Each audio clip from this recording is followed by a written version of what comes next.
Obedeced las leyes terrenales, obedeced a vuestros pastores, obedeced, y está lleno de obedecer, obedecer y obedecer. Entonces, si usted no comienza entendiendo los principios de obediencia, entonces menos usted va a querer obedecer la palabra de Dios, pues. Muchas veces, no, yo obedezco lo que Dios dice, pero que el pastor dice me sale sobrando. Entonces está mal. Lo que digan sí, pero lo que la ley dice me sale sobrando. La Biblia dice que es necesario obedecer antes a Dios que obedecer a los hombres. ¿Y qué es obedecer a Dios? Obedecer a su palabra. ¿Y cuál es su palabra? Lo que usted tiene escrito ahí en la Escritura. ¿Y qué dice lo que dice ahí en la Escritura? Que obedezca a sus padres, que obedezca a las leyes terrenales, que obedezca a sus pastores, que obedezca a los que trabajan en la obra del Señor. O sea, es obedecer, obedecer, obedecer.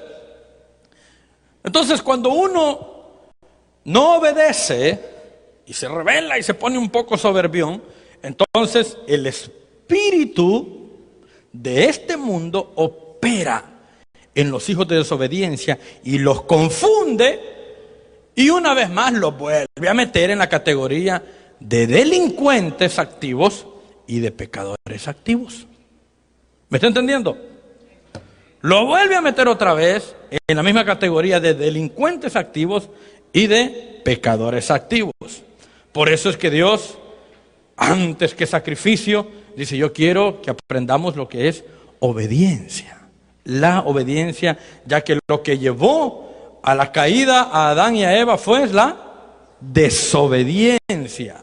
Lo que llevó a la caída al gran rey Usías fue su desobediencia. Lo que llevó a la caída al gran rey Saúl fue su desobediencia. Uno ve lo que ellos hicieron, pero el principio primario que ellos violaron fue que fueron desobedientes. La nación de Israel fueron desobedientes a la voz de Dios. Todo comienza en la desobediencia.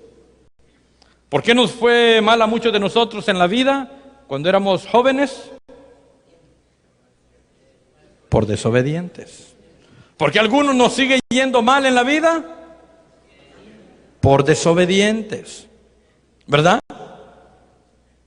Y a muchos nos cuesta entender eso, ese principio, pero la verdad de la palabra no cambia. Diga, la verdad de la palabra no cambia. Y ese espíritu de este mundo, de esa potestad del aire, opera en los hijos de desobediencia, entre los cuales también todos nosotros vivimos en otro tiempo, en los deseos de nuestra carne. O sea que obedecíamos a la carne, y cuando obedecíamos a la carne, entonces estábamos nosotros obedeciendo todas esas prácticas iguales a las que nos vivíamos en otro tiempo. Los jóvenes allá atrás, tranquilitos, estoy predicando, tranquilitos. Dice, y de los pensamientos, y éramos por naturaleza hijos de ira, lo mismo que los demás. O sea, estábamos en el mismo paquete. Que se iba a ir al infierno, en el mismo paquete estábamos. Ahora nosotros decimos, los pecadores allá afuera, todos esos impíos que se van a ir al infierno. Cuando nosotros no éramos cristianos, alguien más lo decía por nosotros. Alguien en las iglesias evangélicas así decían de nosotros. Todos esos pecadores, andaba borracho, y ese borracho se va a ir al infierno. Todos pensaban en el presente, pero gracias a Dios que manifestó su misericordia y ahora ya no es un borracho, ahora ya es un hijo de Dios. Ya la cosa cambió. Ahora nosotros decimos los pecadores allá afuera. Y así va cambiando la cosa. Ahora ya somos salvos por gracia. Verso 4, pero Dios, que es rico en misericordia, por su gran amor con que nos amó. ¿Cómo es el amor de Dios? Es grande, por su gran amor. Aun cuando nosotros, muertos en pecados, aun estando nosotros muertos en pecados, nos dio vida juntamente con Cristo. Y entre paréntesis, para que lo entendamos, por gracia sois salvos. Y juntamente con Él, con Cristo, nos resucitó. Y asimismo nos hizo sentar en los lugares celestiales con Cristo Jesús. Esas son todas las promesas de Dios para nosotros que están encerradas allí. con el propósito de mostrar en los siglos venideros, ya hoy los tiempos que vivimos, las abundantes riquezas de su gracia, en su bondad para con nosotros en Cristo Jesús.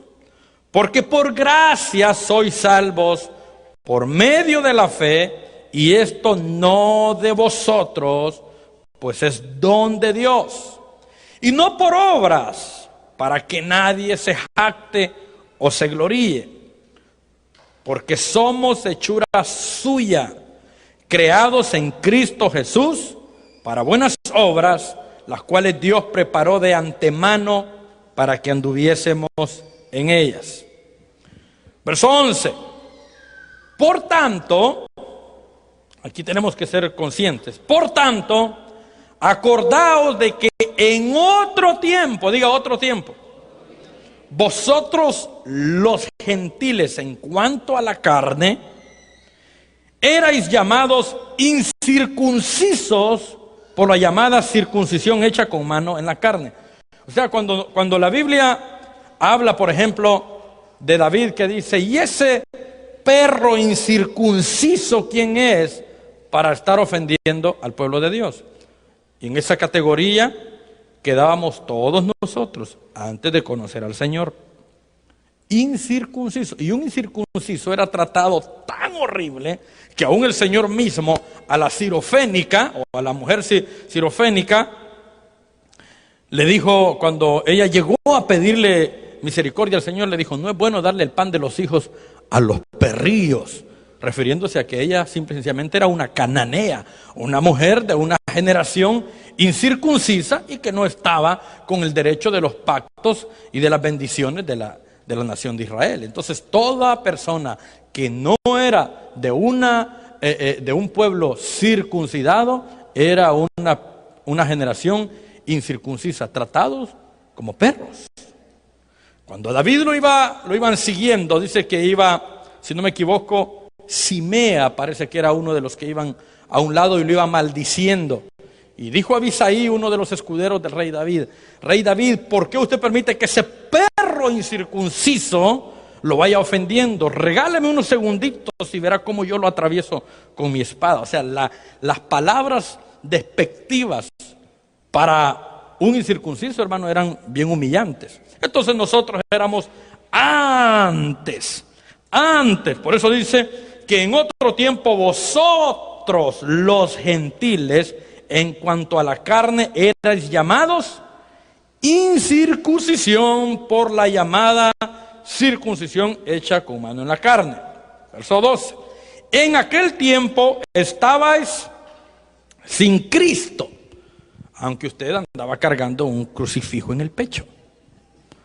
Aunque usted quizás pagaba para ponerse el Vía Crucis en el hombro, ¿verdad? Aunque usted quizás ponía dinero para que le hicieran la fiesta al santo patrono. Aunque usted tenía una religión, aunque usted tenía una Biblia. ¿Cuántos tenían Biblia antes de ser cristianos? No, o sea, que ustedes estaban pesados, ni Biblia tenían, porque estaban pesados ustedes. Bueno. Dice, antes estaba sin Cristo. Y no solamente no solamente sin Cristo, pero estábamos alejados de la ciudadanía de Israel y ajenos a los pactos de la promesa. O sea, hermanos, que por no ser grosero, no dijo mojados, dijo alejados de la ciudadanía. No teníamos, hermanos, ni arte ni parte en las promesas, ni mucho menos, hermanos, con el pueblo de Israel. Y esto es, hermano, que había quedado, vamos a decir, un pequeño hoyo, una pequeña abertura para el extranjero que quisiera habitar en Israel, que él quisiera habitar en Israel. Está bien, se le daba permiso, se le aceptaba, pero tenía que sujetarse. Para empezar, se tenía que circuncidar, para empezar.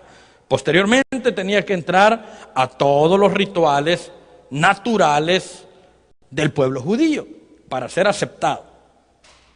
Ahora, nosotros, hermanos, que ni para allá ni para acá no teníamos aceptación ninguna, nada, porque no teníamos ni a Cristo, y aparte de no tener a Cristo, tampoco éramos circuncidados, y aparte de no estar circuncidados, tampoco, es más, ni sabíamos de Israel, pues. Ya hoy en la iglesia es que hablamos de Israel y todo ese rollo, pero ni nosotros ni sabíamos de ese rollo. Pero en Cristo Jesús, ahora no solamente somos creyentes, somos ciudadanos. Y no de la nación de Israel terrenal, pero somos ciudadanos. Ya no somos extranjeros, ya no somos advenedizos, ya no somos personas arrimadas, sino que por alguien,